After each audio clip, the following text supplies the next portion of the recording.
নিত্যপণ্যের বাজারে আগাম সংকট মোকাবেলা ও সরবরাহ স্থিতিশীল রাখতে এআই ভিত্তিক বাজার বিশ্লেষণের কথা ভাবছে সরকার। বাজার নিয়ন্ত্রণে প্রযুক্তিগত এমন সেবার কথা অতীতে ঘোষণা আসলেও কার্যত এর কোনো বাস্তবায়ন হয়নি। উদ্যোক্তারা বলছেন, সরকারের আমলাতান্ত্রিক জটিলতা, আন্তঃমন্ত্রণালয়ের সমন্বয়ের অভাব ও ঘন ঘন সিদ্ধান্তের পরিবর্তনের কারণে এমনটা হচ্ছে। জাতীয় ভোক্তা অধিকার সংরক্ষণ অধিদপ্তর এনেছে বাজার দর অ্যাপস।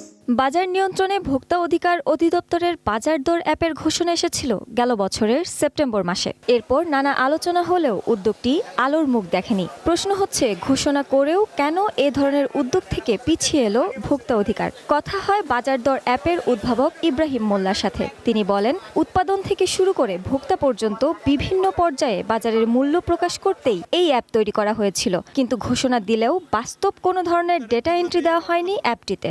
ফলে কার্যত এটি এখন বন্ধ। প্রায় 1 বছর আগে আমরা বাজার দর অ্যাপ তৈরি করেছিলাম এবং আমরা এটা ভোক্তা অধিদপ্তরকে বিনামূল্যে গিফট করেছিলাম। কিন্তু আমরা দুর্ভাগ্যবশত খেয়াল করেছি যে কিছুদিন তারা ওখানে তাদের নিত্য প্রয়োজনীয় পণ্যের সর্বোচ্চ মূল্য প্রতিটা জেলার আপডেট করেছে, কিন্তু পর থেকে আমরা দেখতে পারি অনেকদিন পর যে কন্টিনিউয়াসলি আপডেট হচ্ছে না।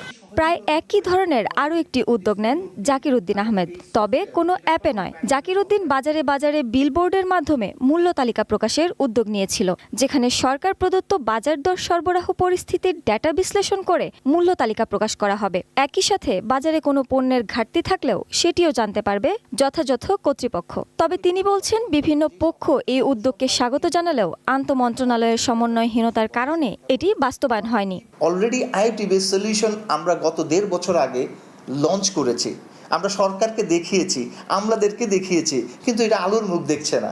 অতীতে নানা উদ্যোগ বাস্তবায়ন করা না গেলেও আবারও এআই ভিত্তিক বাজার গবেষণা ও বাজার নিয়ন্ত্রণের কথা বলছে বাণিজ্য মন্ত্রণালয়। 10 বছরের ডেটা বিশ্লেষণ করে পণ্যের সরবরাহ পরিস্থিতি সংকট আগাম জানান দিবে এই ব্যবস্থা। এমন উদ্যোগকে স্বাগত জানিয়ে উদ্যোক্তারা বলছেন, কেবল উদ্যোগ নিলেই হবে না, কার্যকর করতে হলে সকল পক্ষের সমন্বয়ের পাশাপাশি হালনাগাদ ডাটা এন্ট্রি করতে হবে।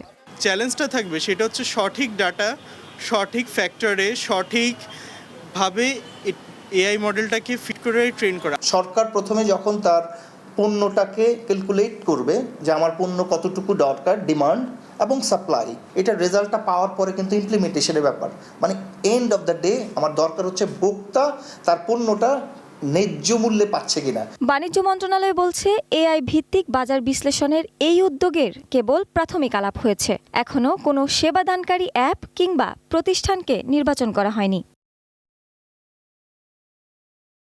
শাওন জুই, ওয়ান বিজনেস, ঢাকা।